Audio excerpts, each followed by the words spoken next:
स्वयं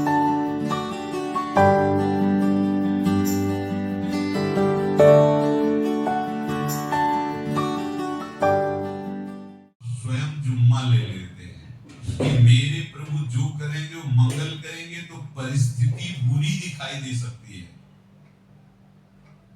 परिस्थिति भयावह दिखाई दे सकती है कि अब तो सब गया ऐसा लगेगा, लेकिन वो बहुत बड़े के हाथ में नियंत्रित है परिस्थिति। देखते देखते उस परिस्थिति का परिणाम निश्चिंत निस्सो को निर्भय कर देने वाला हो जाएगा। साधन पथ पे हम इनको आदर्श मानकर चले तो बहुत जल्दी आनंद आ जाए। अब हमें किसी भी अड़चन से कोई भय नहीं, किसी भी अड़चन से भय नहीं। आप ये खिलवाड़ मत समझे, किसी भी कोई तुम्हें नहीं रोक सकता अब श्री जी से मिलने के लिए। साधक तीन बातें आरंभ से देखे कि हमारे जीवन में आ रही है कि नहीं। पहली बात, भगवान पर पूर्ण श्रद्धा विश्वास। अनंत ब्रह्मांडों के स्वामी हैं, काल भी उनके अधीन है, डरना क्यों है? किस बात का डर लगना है? अगर डर है, भय है, तो अभी श्रद्धा विश्वास स्वामी में नहीं है। अगर हमें हृदय में कष्ट अपना प्रभाव पहुंचाना चाहता है, तो जैसे कोई ठंडी से बहुत कांप रहा हो और माता दौड़ कर आवे अपने हृदय से लगा के अपने शरीर का ताप देकर उसकी ठंड को दूर कर दे, ऐसे प्रिया जो करती है, ऐसे प्रियालाल करते हैं। ये कहा कहो बड़ भाग, नित नित रति हरिवंश हित, नित बरधत अनुराग, या कृपा हरिवंश की। ये अपनो भाग आपन मुख, कहा श्री हरिवंश बल, हरिवंश भरोसे भय निडर, नित गर्जत हरिवंश। देखा है, कष्टों की बौछार है, ऐसे जैसे ऊपर से वर्षा हो रही है, भगवान शेष फणों का छत्र, संवर्तक मेघ प्रलयंकारी वर्ष रहे, गिरिराज जी का छत्र, ऐसे भक्त को कृपा छत्र से हर समय सुरक्षित रखा जाता है। भक्त बनने के लिए कोई विशेष लायकात की आवश्यकता नहीं। मैं समस्त गुणों से हीन और मैं अपने प्रभु का, बस यही लायकात है। प्रभु की सिवा यदि आपका कोई अन्य आश्रय है तो आपको धोखा लगेगा, नहीं तो सच्ची कह रहे इसी जन्म में निहाल हो जाओगे। एक बात केवल स्वीकार करो कि प्रभु की सिवा मेरा कोई नहीं और है भी नहीं। स्वीकार कर लोगे तो तुम्हें अनुभव में आने लगे। हम प्रतिपल देखते हैं, प्रतिपल सब हमारे अंदर से आप सब श्री जी के हो और हम आपके सेवक हैं। बाहर से आप गुरु मानो, जो भाव मानो वो आपको श्री जी जाने। अंदर से हमारे आप श्री जी के जन हो और हम आपके सेवक हैं। बात व्यवहार मानो, कोई बाहर से व्यवहार का कोई अस्तित्व नहीं, अंदर की बात का अस्तित्व होता है। आप सब हमारे स्वामी के परिकर हो, हम आपके दास हैं। बस इस बात से हमारा अपनापन आपसे है, श्री जी के सिवा किसी से कोई अपनापन नहीं, कि आप इसका प्रभाव समझिए। प्रभु को सिर्फ अपनापन चाहिए, सिर्फ अनन्यता। यदि उपासक में तीन बातें नहीं है तो अभी थोड़ी गड़बड़ी है। पहला, दृढ़ श्रद्धा विश्वास। दृढ़ श्रद्धा, आप अब तो हाथ उठने का समय आ गया। आप क्या, आप नहीं, अब गाहक मत फंसाओ, बाजार बंद करो, हाथ उठा लो, चलो अपने घर चलो, समय आ गया, घर चलने का समय है। नहीं तो कलयुग अपनी बाजार ऐसी फैला देगा कि भूल जाओगे कि घर भी जाना है। दूसरी बात, जो गुरु ने भजन दिया उसमें तत्परता, सच्ची मानी। जीवन भर कभी इस प्रमाद को गुरु कृपा से आने का अवसर नहीं दिया गया कि चैन से सोए हो और चैन से खाए हो पूरे जीवन, कभी सुविधाओं को स्वीकार नहीं, और साधन मार्ग में कभी भी शिथिलता नहीं हुई, तत्परता। प्रभु पर पूर्ण श्रद्धा विश्वास और गुरु प्रदत्त साधन पर तत्परता, और तीसरा खास विषय इंद्रियों से भोगों को न भोगना। तब ये जो रंग है परमार्थ का, तब अब 2-4 माला की मनमानी आचरण की कहते हैं भगवदानंद की स्फूर्ति नहीं होती। आपने रास्ता रखा है भगवदानंद का, बाजार लगाए बैठे हो अंदर हृदय में अन्य आंसू की, अन्य भोगों की, अन्य चाहों की, अन्य मान्यताओं की। अरे खाली करो, ये सब माया का खेल है। एकमात्र प्रभु, बस जब थक जाएगी ये बात, जब गौर से देखो क्या है, जब चलोगी तो क्या होगा, चलने की तो सोचो, उस दिन की सोचो जिस दिन चलना है, और किस दिन चलना है पता ही नहीं है, तब तो और होश में हो जाओ।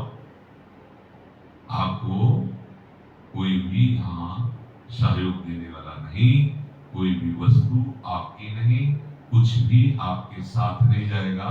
तो होश में हो जाओ, संभाल लो, आगे की गति मत बिगाड़ो। 3 बातों पर ध्यान दीजिए, श्रद्धा और विश्वास अटूट अपने इष्ट पर। दूसरी बात, हमारे हृदय में जो गुरुदेव ने उपासना का बीज रोपण किया, तत्परता।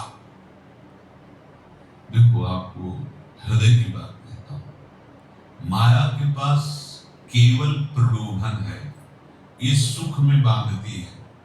सुख का प्रलोभन अच्छे से सजा के पेश करके देना, साधक को भ्रष्ट करना, ये इसका स्वभाव है माया का।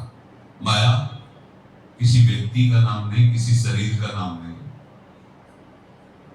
भगवत विमुखता जिस वस्तु व्यक्ति स्थान से हो, वही माया है।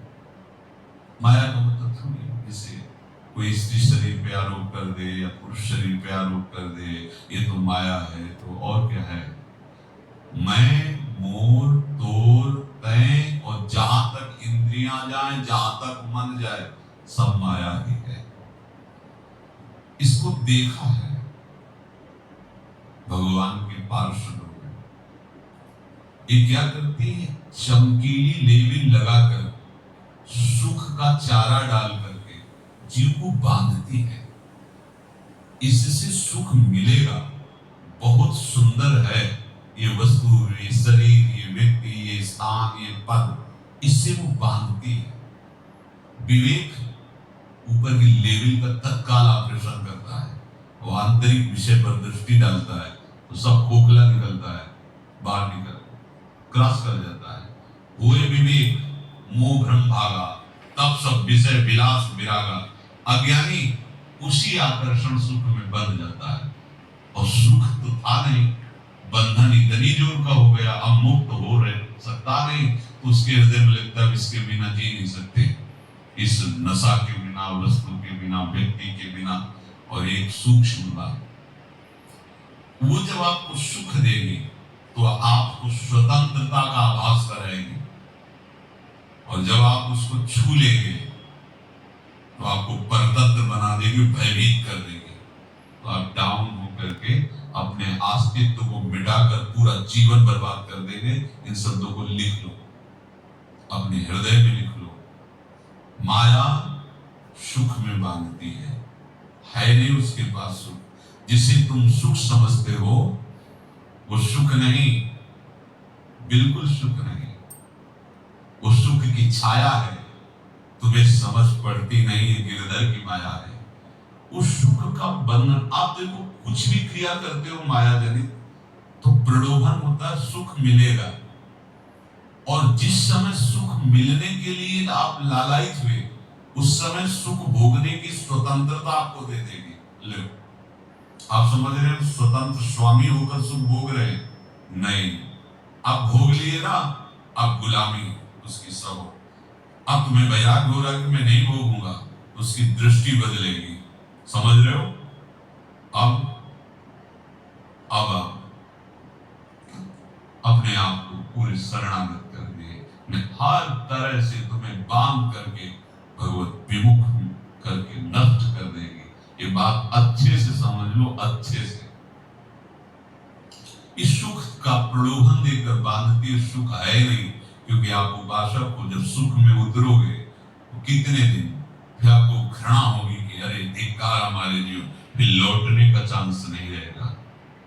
ध्यान से सुन लो, लौटने का चांस नहीं देगी माया। तुम्हारी ऐसी आंतरिक कमजोरी हो जाएगी, ऐसी वृत्तियां कमजोर हो जाएंगी कि तुम उस माया के इशारे पर नाचोगे, उसके विपरीत तुम बोलने की भी ताकत नहीं रख सकते। मान लीजिए विषय चुगा दिन चुगे, कछुक चुगत सुख होए, फिर जो फांसी ऐसी लगे तेसम दुख न को, ये अनुभवी महापुरुष रसिक शेखर श्री ध्रुवदास जी महाराज कह रहे हैं। तो तीसरी बात का संयतेंद्रिय, दृढ़ श्रद्धा विश्वास भगवान पर, गुरु प्रदत्त प्रबल साधना में तत्परता और इंद्रियों की गुलामी कभी स्वीकार न करना। जीवन में ध्यान रखा जाए, केवल प्राण पोषण शरीर के निर्वाह के लिए जो निरपेक्ष भाव से मिले उसे स्वीकार करो, अन्यथा एक प्रलोभन सुख का देकर माया तुम्हें बांध लेगी और फिर तुम्हें अधीन कर लेगी। कितने से मार्ग में उत्साहित होकर चलते हैं, पर गुरु कृपा पात्र ना होने के कारण, चतुर खिलाड़ी ना होने के कारण वो प्रलोभन में फंस जाते हो। फंस गए तो फिर मछली का कांटा जानते हो, ऐसे अब वो चाहे जितना हिले डुले वो कांटा नहीं निकल सकता, अब तो उसको मरना ही पड़ेगा। ये जन्म बर्बाद ना हो, आप सबसे प्रार्थना है। बहुत ही अपने घर की जैसी बात होती है। इसका कार्य है माया का सुख में बांधना, सुख के प्रलोभन से, और आपको सुख भोगने के लिए स्वतंत्रता देना। आप उस स्वतंत्रता से सुख भोगे कि न जाने कितने जन्मों की परतंत्रता तुमने स्वीकार कर ली। अगर इस रहस्य को जान जाओगे तो डरोगे। ये डरे डर हरिवंशी। श्वास जैसे मनुष्य स्वाभाविक लेता है, खाते पीते सोते चलते उठते बैठते बात करते हंसते, सब अवस्थाओं में आप श्वास नहीं लेते, स्वाभाविक आ जा रही है। ऐसे ही श्वास प्रश्वास अपने आराध्य देव के स्मरण का अभ्यास बना लो। अभ्यास योग युक्त चेतसा नाम निकालना। और जैसे तनिक भी श्वास रुकी तो घबराहट, बेचैनी, परेशानी आ जाती है, ऐसे ही श्वास प्रश्वास यदि नाम से खाली जाने लगे तो घबराहट, परेशानी, जलन पैदा होनी चाहिए। तब आप उपासक माने जाएंगे। क्या ऐसा हो रहा है? क्या हृदय की ऐसी स्थिति है तो धन्यवाद, नहीं है तो इसी की प्राप्त करने के लिए प्रियाजू ने हमें अपने मार्ग में घसीटा है, चाहे वो गृहस्थ हो चाहे वो विरक्त हो। यदि श्वास प्रश्वास में नाम न हुआ तो तुम्हें घबराहट होनी चाहिए। भोरी सखी जी कहते हैं कि मेरे जी में बड़ी घबराहट होती है, ऐसो जी घबरात। भोरी सखी जी कह रहे श्वास नाम दो बिलक चलत है, इनको भेद न मुंह को पावे। मुझे बहुत घबराहट पैदा हो रही। प्रिया जी से कह रहे कि श्वास प्रश्वास में नाम का क्रम नहीं बन पा रहा, टूट रहा है, मुझे ऐसा अच्छा नहीं लग रहा। आप कृपा करो प्रियाजू, श्वास ही नाम, नाम ही श्वासा, नाम श्वास को भेद मिटावे। प्रियाजू ऐसी कृपा करो, श्वास प्रश्वास आपका नाम चलता रहे। ये बात प्रवचन ना मान करके जीवन मान लीजिए। जैसे हमारी श्वास प्रश्वास उठते बैठते चलते फिरते खाते पीते स्वाभाविक चलती है, हम ऐसा अभ्यास नाम का करें कि ऐसे चले जैसे हमारी श्वास प्रश्वास रुकने लगे, हार्ट बेचैनी, प्राण व्याकुल हो जाते हैं। ऐसे ही श्वास प्रश्वास में यदि नाम रुकने लगे तो तद स्मरणे परम व्याकुलते, घबराहट पैदा हो जाना चाहिए, नहीं होती अभी बहुत दूर नगरी, होती है अब निहाल हो गए हो, तुम चिंता मत करो, आगे का जो दिव्यात्मक स्वरूप है वो आना प्रारंभ हो जाएगा। रोम रोम रग रग बोले तब तक स्वाद नाम को पावे, यही सारा वैभव प्रकाशित हो जाता है। जहां तक हो सके किसी भी अनर्थ के हटाने का तुम प्रयास और चिंता मत करो। बहुत अनुभव की बात है, जैसे तुम कहीं फंस गए, गलती हो गई तुमसे, माया ने फंसा लिया, अब निर्भय हो जाओ तुम, तुम्हारा अपमान होगा, तुम्हारी निंदा होगी, कुछ नहीं बिगड़ेगा, लेकिन पूरा जीवन बर्बाद नहीं कर देना है। प्रभु के भरोसे हो जाओ कि यदि आपको अपमान और निंदा करवानी तो करवाओ, पर अब लोग नसानी अबना न सही हो, मैं समझ गया, अब आगे बढ़ूंगा, नहीं रुकूंगा, कुछ भी हो जाए, प्राण चले जाए, सभा में अपमान हो जाए, इसको भी मैं रुकने वाला नहीं। समझे? प्राप्त अनर्थ की निवृत्ति की चिंता में नहीं रहना तुम्हें। अगर तुमसे अनर्थ हो भी गया है तो तत्काल आगे बढ़ो, तुम्हारा इष्ट वो तो जान रहा है ना, पकड़ो उसी को। आप जान रहे थे मैं फिसल रहा था, आपने नहीं रोका ना, चलो अब आपके ऊपर है, आप चाहे अपमान करवाओ, चाहे निंदा करवाओ, चाहे आप हमारा ये शरीर छुड़वा दो, अब मैं आपको छोड़ने वाला नहीं। बिल्कुल ये बात पकड़ लेना। ये जीवन में कई बार ऐसे अवसर आते हैं जहां हमारी भक्ति को बाधित करने के लिए माया ऐसे कांटे फैला देती है और हम असमर्थ हो जाते हैं, हम दब जाते हैं। कुछ गड़बड़ नहीं होगा, मृत्यु से ज्यादा कुछ गड़बड़ होने वाला नहीं। जो गड़बड़ हो गया अब दोबारा होगा नहीं, और उसमें हम दबेंगे नहीं, हम उसे क्रॉस करके आगे बढ़ेंगे भगवत मार्ग, कुछ नहीं होगा। विश्वास करना, वो ऐसे फूल जैसा निकाल के तुम्हें अलग कर देंगे। विश्वास रखना, विश्वास रखना, इस बात पर हम जोर दे के कह रहे हैं, फंस जाओगे, फंस जाओगे। कभी इष्ट गुरु से छुपाव मत करना कि अगर ये जान गए तो, नहीं, जानो, तुम जानो। क्यों जाने? गलती तो तूने की है, अगर हमारी गलती है तो आपकी भी गलती है। कैसे? छोटा बालक जब गिरता है, माँ दौड़ के उठाने जाती है ना, तो पहला रोज दृष्टि उसकी माँ की होती है, अब तो उठा रहे हो, और जब गिरने जा रहे थे तब क्यों दृष्टि नहीं डाली? अगर पकड़ लेती तो गिरता ही क्यों नहीं? तुम्हारी मायाबाजी पसारी विचित्र, सुन मुनि मोहे काकी कोट, कह हरिदास तुम्हारे हम जीते। तो ये अपने संबंध बल से बात कर रहे हैं, झुकना नहीं, टूटना नहीं। माया का कार्य है झुका देना, रोन देना और पश्चाताप मत करना। प्राय कहा जाता है प्रायश्चित करो, पश्चाताप। हमारे पास समय नहीं है, राधा राधा राधा सब हो गया, पश्चाताप बढ़ आगे नहीं, तो इसी चिंता में गलती हो गई, गलती हुई तब समय नष्ट हुआ। अब वर्तमान में उसका चिंतन करके नष्ट करो, और आगे के चिंतन की गुंजाइश नहीं रहेगी, क्योंकि आप अपने हृदय को इतना गिराते चले जा रहे हैं, हृदय का स्तर, कि उत्साह ही नहीं रह जाएगा। यह ऑपरेशन है सीधे भगवत प्राप्ति के लिए।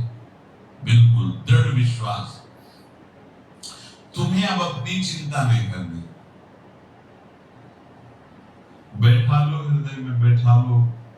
अगर भगवत विश्वास नहीं तो घबराहट पैदा हो जाएगी, भय हो जाएगा, विषाद हो जाएगा। अरे कितनी बार संसार में अपमान हुआ है, कितनी बार सम्मान हुआ है, कुछ सम्मान और अपमान कुछ अस्तित्व तो नहीं रखता।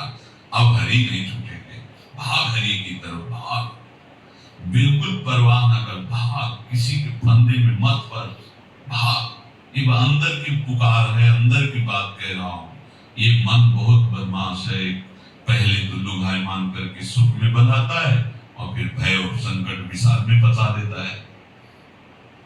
प्रभु का विधान संदेह युक्त नहीं होता, निसंदेह तुम्हारे सामने वो विधान प्रकट होगा जिससे तुम्हारा परम मंगल हो जाएगा, परम मंगल हो जाएगा। डरना बताया नहीं था एक बार, प्रेम भगत की बात हो, हमारे पास प्रेम जी आते थे, बहुत नाम जापक थे, श्री हरिवंश श्री हरिवंश। तो उनसे पूछा आपकी ऐसी नाम निष्ठा कैसे आई? तो उनका गलती से नाम निष्ठा कैसे आती? तो किसी पद के अधिकारी थे जिसमें किसी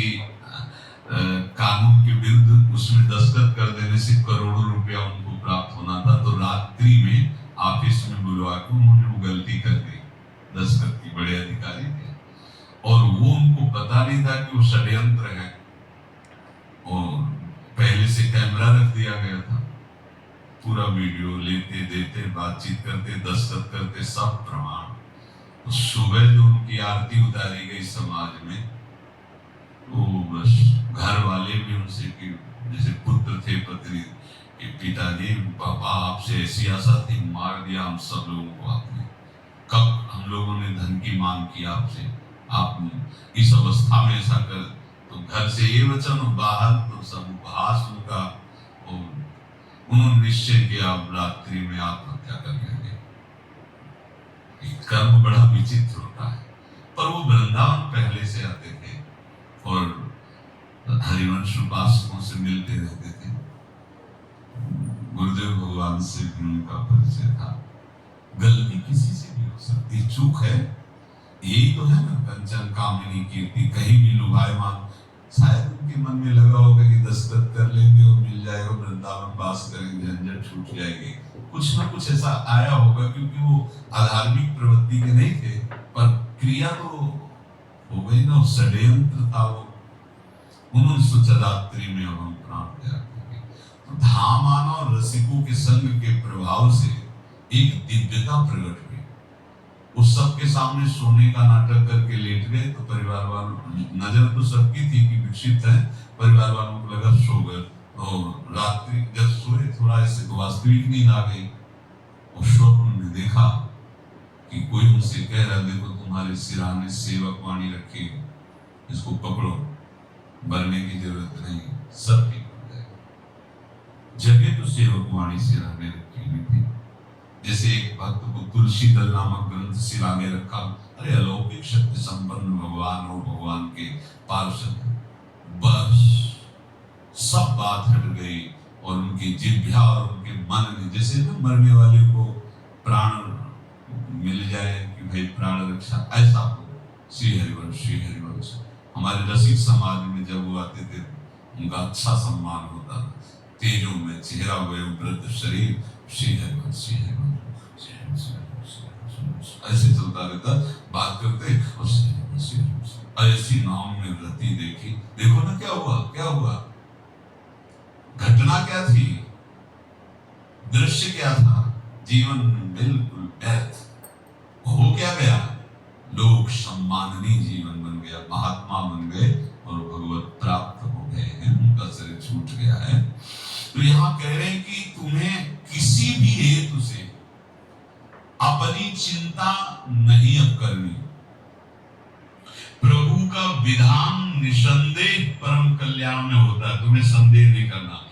कड़ुआ हो सकता है, लेकिन अवसर तो मिल जाएगा श्री जी की तरफ भागने का।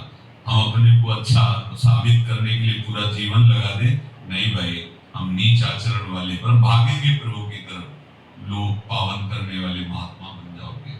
सतरति सतरति लोकाम, इसको बैठा लो, जीवन में काम आएगी, ये वस्तु काम आएगी, क्योंकि विपक्ष जोरदार है, माया कोई साधारण नहीं है। विश्वासी साधक का भगवान स्वयं जुम्मा ले लेते हैं, विश्वासी साधक का भगवान स्वयं। देखो, अपने मन में तुम किसी प्रकार की चिंता न रख करके ये आज से विश्वास कर लो कि अब मेरे जीवन में जो होगा, मेरे प्रियाजू के द्वारा किया हुआ विधान परम सुखप्रद होगा, परम मंगलमय होगा। विश्वासी भक्त का जब ये स्वभाव निश्चय हो जाता है कि मेरे प्रभु जो करेंगे वो मंगल करेंगे, तो परिस्थिति बुरी दिखाई दे सकती है, परिस्थिति भयावह दिखाई दे सकती है कि अब तो सब गया, ऐसा लगेगा। लेकिन वो बहुत बड़े के हाथ में नियंत्रित है परिस्थिति। देखते देखते उस परिस्थिति का परिणाम निश्चित निःशुल्क और निर्भय कर देने वाला हो जाएगा। भयभीत मत हो। बहुत ही अमृतमय बातें हैं, अगर अपने साधन पथ पे हम इनको आदर्श मानकर चले तो बहुत जल्दी आनंद आ जाए। किसी भी अड़चन को तैयार रहो, ये काल क्षेत्र है, मृत्यु क्षेत्र है, कुछ भी कभी भी कहीं भी कैसे भी सबके सब मर सकते हो। अभी यही खंभा टूट जाए, बिल्डिंग गिर जाए, सब मर जाओ, कहां जाओगे? जहां ऐसे सुन रहे हो ना, ऐसे निकुंज में चले। अब हमें किसी भी अड़चन से कोई भय नहीं, किसी भी अड़चन से भय नहीं। आप ये खिलवाड़ मत समझे, किसी भी अड़चन कोई तुम्हें नहीं रोक सकता श्री जी से मिलने के लिए। ये आगंतुक भय एक स्वाभाविक होता है। जैसे पूज्य श्री मंगनानंद जी सरकार सेनपुर, बहुत उच्च कोटि के ब्रह्मलीन महापुरुष, तो एक चौकी पर ऐसे बैठे हुए थे और बहुत से ऐसे संतजन परमहंस सब बैठे हुए थे और ब्रह्म चिंतन के विषय में चर्चा चल रही थी। तो एक संत आगंतुक ब्रह्म आए से गंगा किनारे। तो उस समय स्वामी जी कह रहे थे मंगनानंद जी कि एक होता है विचार भय, वो संतों में कभी नहीं होता है, और एक होता है तात्कालिक भय, वो सबको व्याप्त हो जाता है। तो उन्होंने कहा कि स्वामी जी वैसे हम आपका आदर करते हैं, लेकिन इस बात पर हमारा मतलब मन नहीं बैठ पा रहा है कि जो ब्रह्म स्वरूप को जान गया उसको विचार भय तो होगा ही नहीं, लेकिन स्वाभाविक भय कैसा हो सकता है? तो सिद्ध पुरुष थे। उनका स्वामी जी बैठो, प्रसंग पूरा होने के बाद कि आपका उत्तर हो जाएगा। ऐसे चौकी लगाई बैठे, और बैठे थे बटवृक्ष के नीचे। एक जैसे बाज है, गीत पक्षी है, उस समय तो वो संध्या का समय था, आके ऐसे जेवी बैठा, खरबर खरबर उठ डाल, तो महाराज चौकी के नीचे हो गए, जो गंगा किनारे से आए थे ना। तो कहा स्वामी जी ये विचार भय है या स्वाभाविक भय है, या आपको ब्रह्म चिंतन या ब्रह्म बोध नहीं? तो हंस दिए, बोले उत्तर मिल गया। इस स्वाभाविक, जैसे अभी बंदर चीख दे तो सब घबरा जाओगे ना, विचार भय नहीं है ये आगंतुक स्वाभाविक भय, विचार भय कि अब जो है ऐसा होगा, ऐसा हो सकता है। नहीं नहीं, वो वही प्रसंग चल रहा है। भगवान प्रमाण देते चले जा रहे हैं। देखो, कोई भी भय, कोई भी अड़चन अब तुम्हारा अमंगल नहीं कर सकती, पक्का मान लीजिए, डरो मत। देखो, इसमें इसीलिए प्राणों की बाजी लगा के, अब हमारे प्राण नहीं है, हमारे प्राण प्राणनाथ को समर्पित है। मेरे प्राणनाथ श्री श्यामा तो क्यों भय करें? तो हम ये सब कर किसके लिए रहे? श्यामा जी के पास पहुंचने के लिए। श्यामा जी के पास पहुंचने, हमें श्यामा जी के पास जाना है। ये बिल्कुल छोटी मोटी बातें, अंदर ये जो सांसारिकता है, इसका त्याग करो। आप इस बात को समझो। गुरु गोविंद सिंह लाखों के समान बैठे हुए थे। उन्होंने कहा कि अगर तुम आजादी चाहते हो तो तुम्हें अपने प्राण देने पड़ेंगे। हमें खड़ा हो कोई व्यक्ति जो अपने प्राण देना चाहता है, मैं उसे आजादी, आजादी दो प्रकार की, प्राकृतिक आजादी और एक दिव्य आजादी, दोनों देने में समर्थ थे गुरु गोविंद सिंह। हाँ, सिखों के आचार्य हैं, बहुत ही अध्यात्म बल और शारीरिक बल से भी पुष्ट। एक खड़े हुए, बोले आप, गड़ा सा हाथ में अंदर गए और ऐसा लगा कि उनकी गर्दन उतार देंगे, और ऐसे रक्त प्रवाह सा नाली से बाहर सबको दिखाई दे रहा था। और कोई है? जब पता ही चल गया कि गर्दन उतारी जा रही, रक्त प्रवाह, वो कहते मुझे तुम रक्त दो, प्राण दो, मैं तुम्हें आजादी दूंगा। 2 3 4 5 अंदर ले जाते, ये आभास भी नहीं होने दिया कि वो जीवित है। 5 थे, पूरी सभा में 5 थे, और बोले ये पंच प्राण प्यारे हैं भाई, इतने से एक एक से 1.25 लाख को परास्त कराऊं, देखना मेरा नाम गुरु गोविंद सिंह न धराऊं, यानी एक एक से 1.25 लाख को परास्त, क्योंकि प्राणों की बाजी समर्पित कर दी। अब क्या भय? एक माया से आजादी प्राप्त करने के लिए भयभीत होना बिल्कुल जीवन में छोड़ दो। विचार भय नहीं होना चाहिए, ये स्वाभाविक भय होगा। अभी कोई ऐसी आवाज आ जाए, उस ऐसी स्वाभाविक होता है, उस पर तर्क वितर्क नहीं किया जाता। विचार भय नहीं होना चाहिए। जानते हो तुम्हारा जीवन, तुम्हारे प्राण, तुम्हारा शरीर हरि को समर्पित है, वो हरि के अधीन काल है, कुछ नहीं हो सकता।